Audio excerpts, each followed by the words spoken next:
গ্রেপ্তার হওয়ার প্রায় ৩.৫ মাস পর অবশেষে মন্ত্রিসভা থেকে বাদ পড়লেন জ্যোতিপ্রিয় মল্লিক। রাজ্যের বনমন্ত্রী ছিলেন তিনি।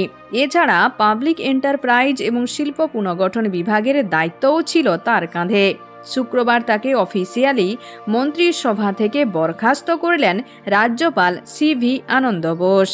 রাজভবন সূত্রের খবর, সংবিধানের ১৬৬-র ৩ অনুচ্ছেদ মেনেই রাজ্যপাল ডক্টর সিভি আনন্দ বোস এদিন জ্যোতিপ্রিয় মল্লিককে বন দপ্তর এবং পাবলিক এন্টারপ্রাইজ এবং শিল্প পুনর্গঠন দপ্তরের মন্ত্রিত্ব পদ থেকে অব্যাহতি দিয়েছেন।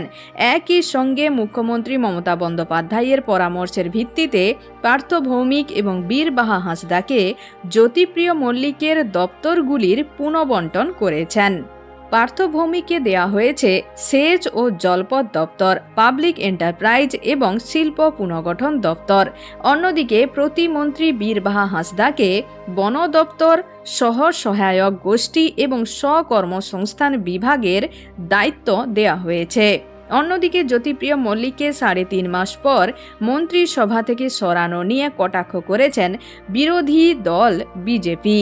প্রসঙ্গত, রেশন দুর্নীতি মামলায় গত ২৭ অক্টোবর রাজ্যের মন্ত্রী জ্যোতিপ্রিয় মল্লিক ওরফে বালুকে গ্রেপ্তার করে ইডি। জ্যোতিপ্রিয় মল্লিকের বাড়িতে গিয়ে প্রায় ২১ ঘন্টা ধরে তল্লাশি ও জিজ্ঞাসাবাদের পর রাত ৩:২০ নাগাদ তাকে গ্রেপ্তার করে বাড়ি থেকে বের করে নিয়ে যান ইডির আধিকারিকেরা।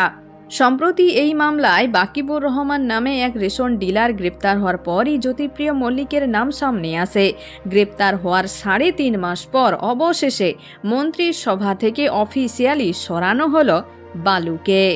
এখন পর্যন্ত আবারও দেখা হচ্ছে পরবর্তী রাজনীতির আপডেট নিয়ে। ধন্যবাদ।